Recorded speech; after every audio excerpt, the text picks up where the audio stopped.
Hi everyone, and welcome to the blood physiology lecture.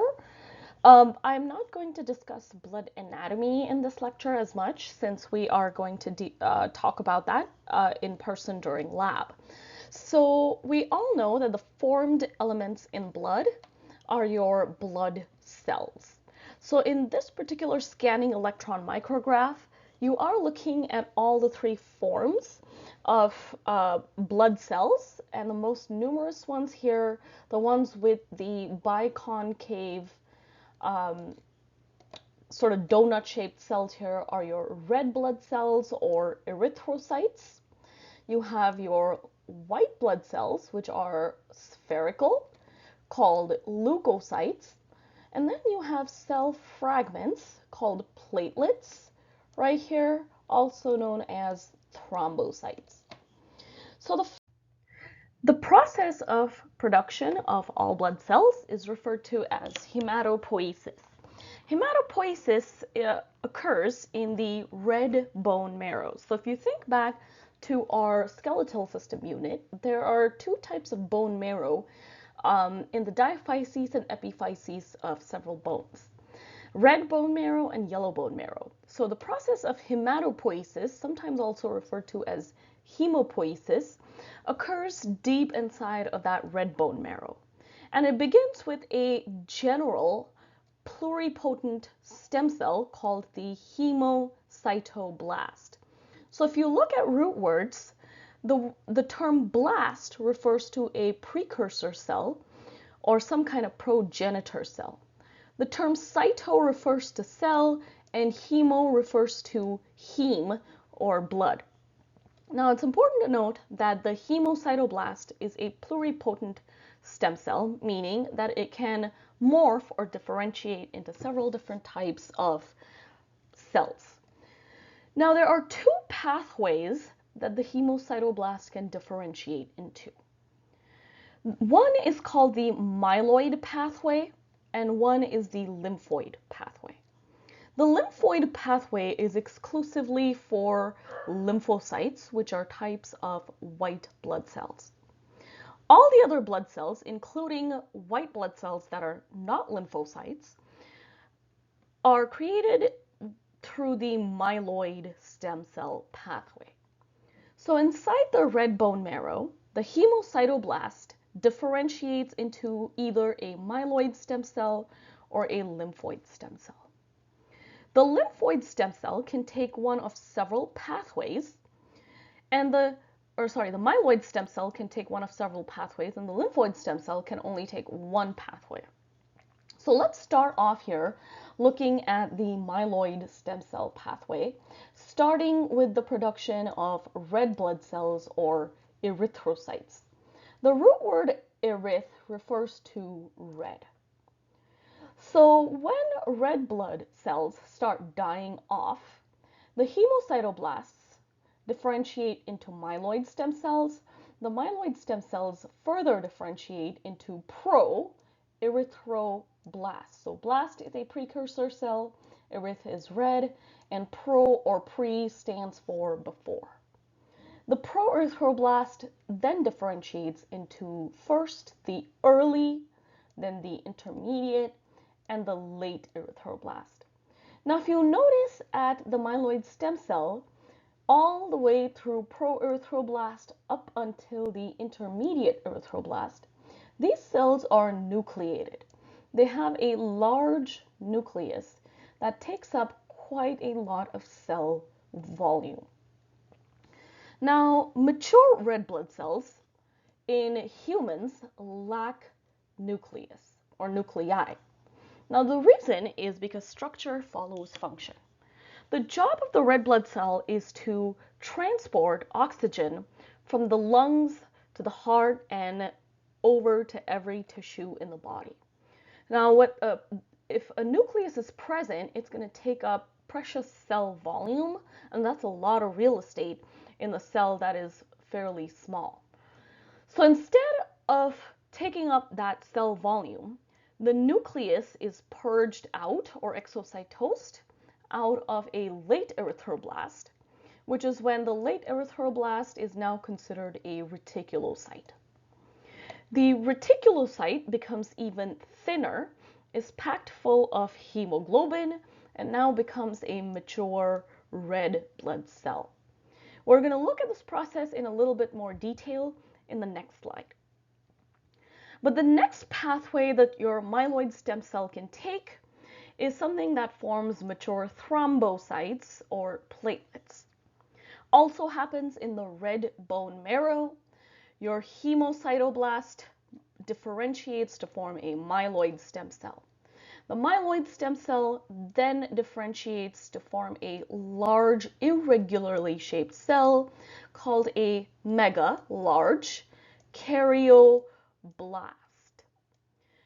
Megakaryoblast morphs into a megakaryocyte, and the megakaryocyte actually fragments into little pieces, and these little fragments or pieces are your mature thrombocytes. The job of thrombocytes is to play a role in blood clotting, which we're going to see a little bit later in this lecture. Now the next pathway, the next pathway in the myeloid stem cell category is the one that produces your granulocytes. Now granulocytes are of three different types. Basophil, eosinophil, and neutrophils are called the granulocytes among the leukocytes. That is because their cytoplasm has they've got a pebbly appearance because of the presence of proteins and granules in their cytoplasm. So in order to make the three granulocytes, here is how the pathway goes. The hemocytoblast first differentiates to become a myeloid stem cell, which further differentiates to become a myeloblast. The myeloblast differentiates to form a progranulocyte.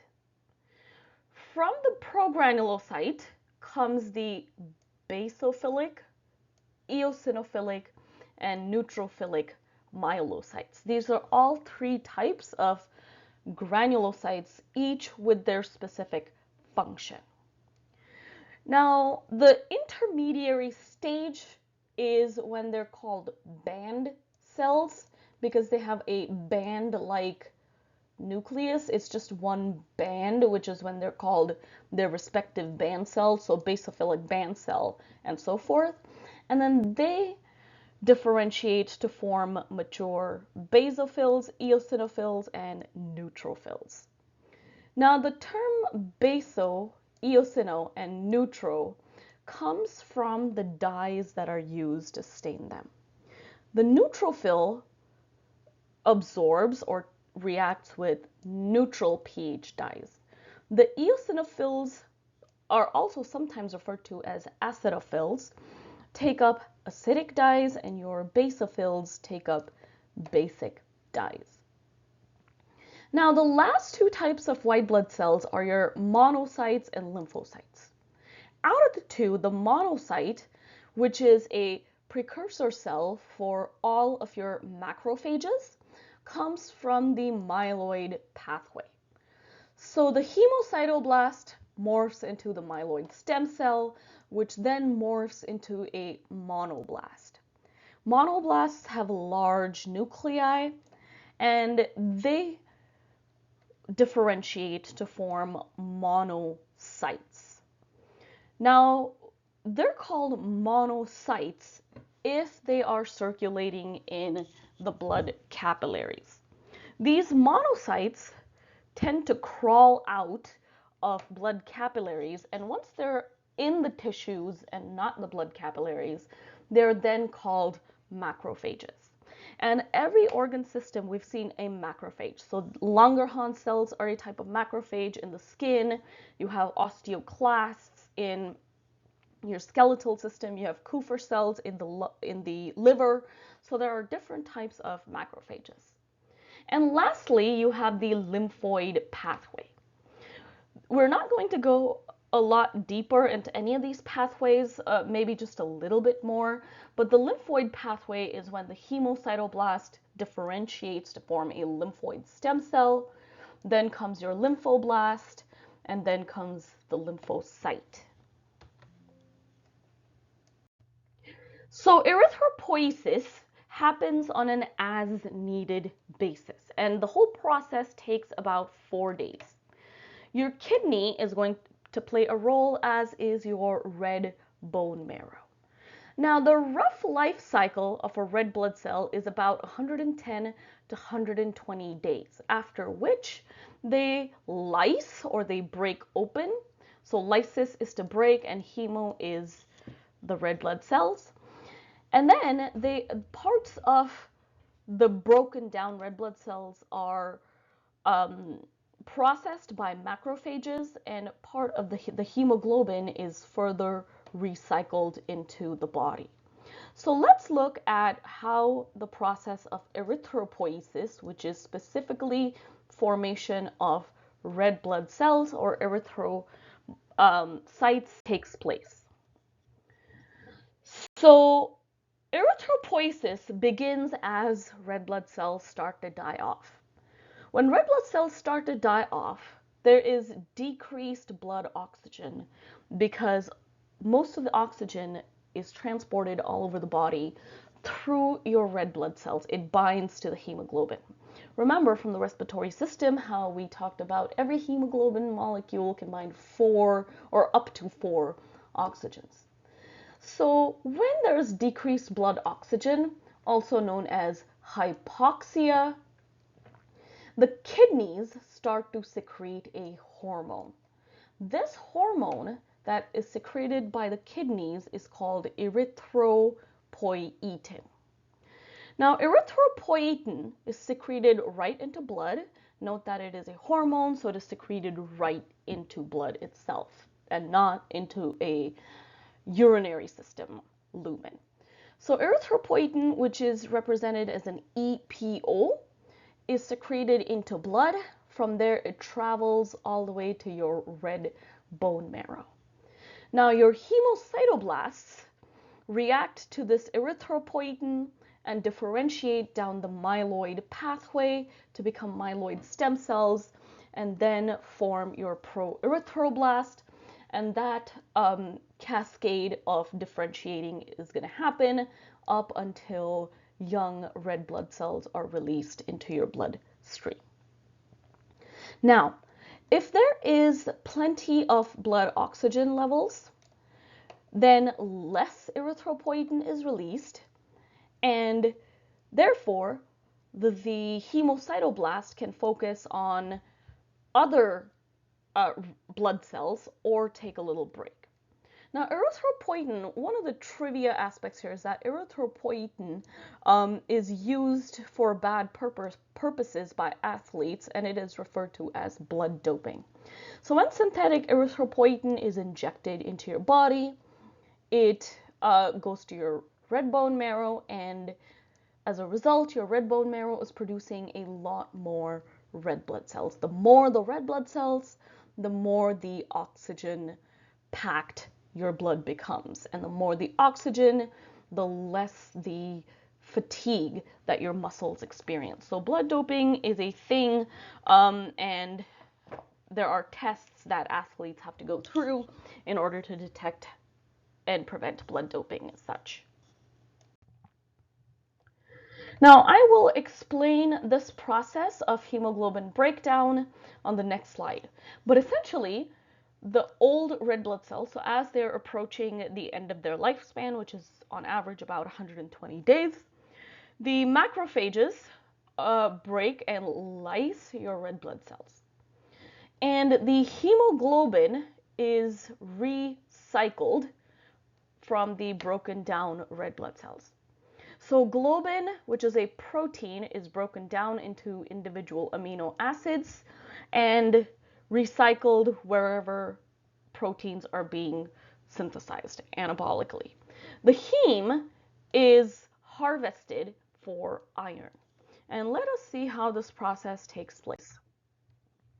So hemoglobin is a large protein, right? It's a large globular three-dimensional protein. Now, macrophages start to break down the hemoglobin, and the globins are recycled back into blood, and they're used, the amino acids are used as needed. So as a result, here are your heme groups. Heme in the center or at its core has iron. Iron is further recycled. So the globin chains here, the globular proteins, are broken down into their specific amino acids, and those make chains and are used for anabolic building of proteins. So for example, enzymes, muscle, wherever needed. Now the iron part, the heme, is recycled. So heme groups, you have biliverdin, which breaks down further, becomes bilirubin. Now bilirubin is stored in the liver, and if there's excess bilirubin, your liver purges or secretes it. Now you know that anything that is purged by the liver goes through the common bile duct, your hepatopancreatic ampulla, and is dumped into the duodenum. So from the duodenum, it goes through your digestive system, so it goes through your small intestine, it goes through your colon or your large intestine, and all this excess bilirubin is secreted in feces, and that's what gives it its characteristic brown color. So that's the excess iron or your heme groups. A small quantity of bilirubin also goes through the nephrons, and it eventually ends up becoming a part of urine. Now, what you are looking at here is a standard human blood smear. So let's talk about how to make sense of a blood smear. So the most numerous or abundant cells that you're seeing here look like this. So they look like donuts, but they do not have a hole in the middle.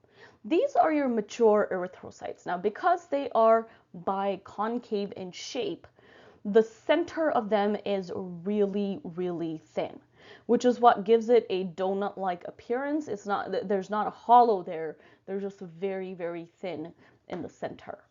And they are your erythrocytes. Out of all the blood cells, the most are erythrocytes or red blood cells. You're also looking at cell fragments right here, and those are blood platelets or thrombocytes. Now the cells that do appear sort of violet or purple in color, they are larger than your red blood cells, and they also have a specific nuclei, and you notice that they have a granular or a pebbly cytoplasm. So these are your white blood cells. So white blood cells are stained because if they're not stained, they appear translucent in color. So they are stained with either acidic, basic, or neutral dyes, and that is why they appear purple in color. Now, as we go through this lecture, we are going to talk about how to differentiate one white blood cell from another. So let me move on to the next next slide and talk about neutrophils.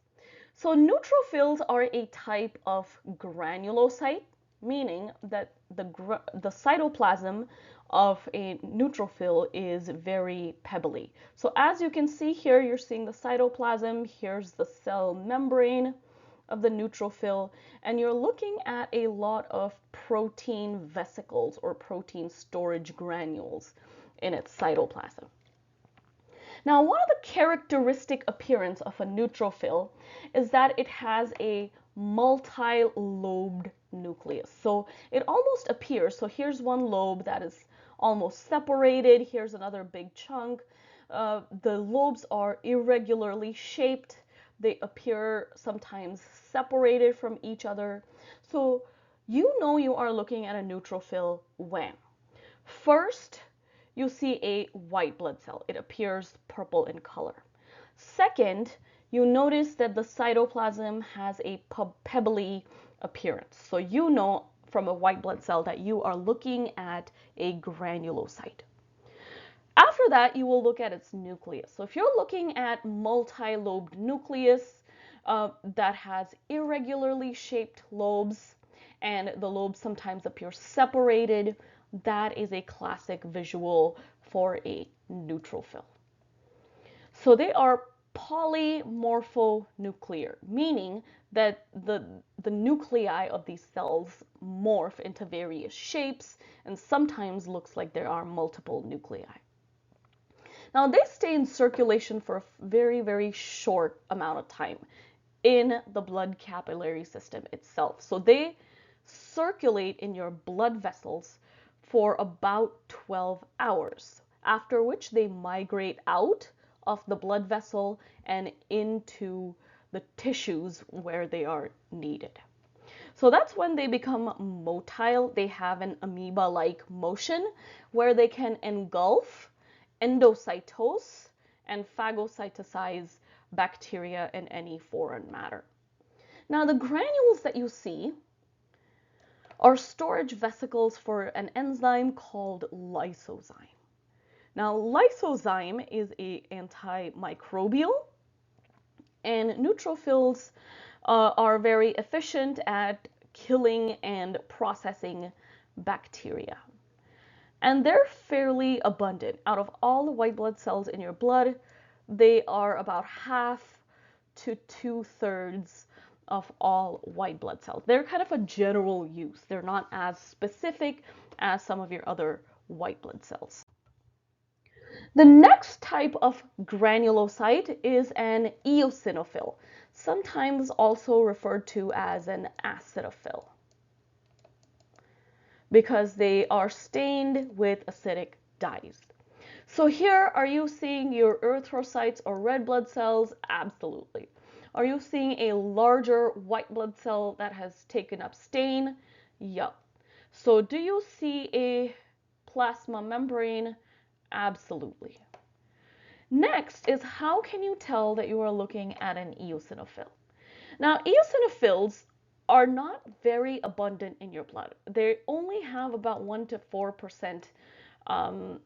They account for about 1 to 4% of the white blood cells in your blood, and they specifically target parasites. So they're destroying worms, flukes, any kind of protists that have ended up in your body. So we're talking about intestinal worms, pinworms, stomach flukes, and that kind of stuff. Now, here, if you look at the nucleus, it is also a multi-lobed nucleus. So here you can see 2 lobes. So they have that in common with your neutrophil. However, if you look at the cytoplasm here, it appears a lot more granular or pebbly than your neutrophil. So if you go back to the neutrophil, the cytoplasm does not appear to be as full of those granules. That's the difference between a neutrophil and an eosinophil. So in an eosinophil, there are a lot more granules in the cytoplasm. So they're labeled after an eosin dye that is used to stain them, and they basically respond to your body's inflammatory response. They can also act in allergic reactions in the body. So they destroy anything that is, so they're anti-inflammatory cells. So anything that is causing an inflammatory reaction in your body, these cells are going to try to target that. So they try and destroy inflammatory chemicals like histamine. So histamine is a substance that is present in your blood, and too much histamine can initiate an immune response, and when you have too much histamine, you can have an inflammatory response that's unpleasant. which is when you would use some class of antihistamine. Antihistamines destroy histamine or inhibit histamine and therefore inhibit the inflammatory reaction. Now, these granules have enzymes that target and destroy helminths, flukes, pinworms, hookworms.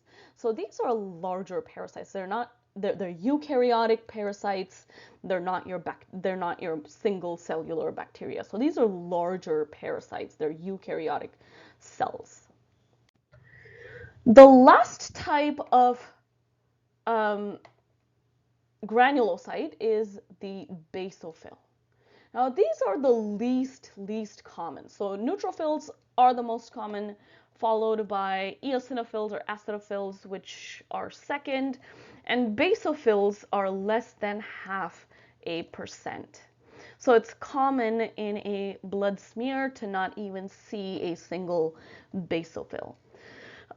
They also function similar to your other two granulocytes, that they both play a role in your inflammatory response and allergic reaction. Now, if your eosinophils destroyed histamine, your basophils are going to produce histamine. So basically, your basophils are secreting histamine and initiating an inflammatory response versus your acidophils or eosinophils were doing the opposite. So basophils and eosinophils have opposing functions. They also secrete something called heparin. Now, heparin inhibits blood clotting. So heparin is a substance that prevents your blood from clotting. So if you do have a wound, either internal or external, heparin is bad for you. So if you have some kind of bleeding, either internally or externally, you don't want heparin, because that is going to inhibit blood clotting and prolong the amount of time that you are bleeding. However, when you are not bleeding, heparin can prevent blood clots from forming inside your blood capillaries. These are also large granulocytes. They typically have a circular nucleus. We're going to look at more of these basophils here during lab, but they too have quite a few granules, not as much as the eosinophils, but they too have granules in the cytoplasm. Now, the next one is the one that is produced by your lymphoid pathway, are your lymphocytes. Now, this is an entire, so what your lymphocytes do, the types of cells that your lymphocyte can produce, is an entire course worth of content. So we're not going to go very deep into what your lymphocytes do for ANP1. We do look at it more in a microbiology class. So lymphocytes also are produced in your red bone marrow. They come from your hemocytoblasts, but they don't go through the myeloid pathway like every other cell. They have a separate lymphoid pathway where a hemocytoblast differentiates into a lymphoblast. And lymphoblast then differentiates into a lymphocyte, and lymphocytes can migrate into your lymphatic tissues and then produce different kinds of cells that are key players in your body's immune response. So the products of lymphocytes as needed can be your B cells. The B stands for bone marrow, your T cells, which stand for thymus cells, and there's a long cascade of what happens when the lymphocytes morph into T cells, B cells, which we're not going to talk about in this course. They also are fairly abundant, up to 40% of white blood cells. So the most abundant are your neutrophils, followed by a close second, lymphocyte. The last blood cell we are going to look at is a monocyte. Now, the characteristic visual of a monocyte is, so people talk about how do we differentiate between a lymphocyte and a monocyte? And the answer is in looking at its size. So lymphocytes are a little bit smaller than monocytes. Monocytes, which are eventually going to become macrophages, are about 4 times larger than your red blood cells. Versus if you look at lymphocytes, they're about double your red blood cells. So monocytes are the largest of the white blood cell. And they further exit your blood capillaries, which is when they're called macrophages. So macrophages are present in almost all tissues in your body, and their primary function is to undergo phagocytosis and break down anything that can that they deem to be a foreign substance. Now, the last type of blood cell is your platelets. Your platelets are not a full cell, but they're fragments that are pinched off from megakaryocytes. Now, they play a role in blood clotting and basically prevent blood loss. Now, when you have a wound that results in rupture of blood capillaries and bleeding, your platelets or your thrombocytes form something called platelet plug. The platelet plug is not a scab. The platelet plug happens inside blood capillaries, and you cannot exteriorly see or visualize a platelet plug. So that part, when the bleeding stops before the scab forms, that is a platelet plug. A scab takes a few days to form, but the moment your bleeding stops, the platelet plug has a big responsibility in stopping that acute crisis response of stopping the bleeding. And these can last up to 10 days and concurrently for a while when the scab is forming. So the next concept here is the cessation or arrest of bleeding. This word sounds a lot similar to homeostasis, but please do not get confused. It is not homeostasis, it is hemostasis. Stasis refers to stop, hemo refers to blood. So hemostasis literally means stopping, arrest, cessation of bleeding. And essentially, anytime there is a wound and bleeding, it prevents, so process of hemostasis prevents blood loss. There is a mutation that people have that where they don't have the correct clotting factors, and as a result cannot stop bleeding with a wound, and that condition is called hemophilia. Now, hemostasis begins with a step called vascular spasm. Spasm essentially is when there is a breakage or trauma to a blood vessel. The broken blood vessel constricts, so there's vasoconstriction, and as a result, the blood vessels sort of twist and turn in an effort to kind of stop blood from flowing through there.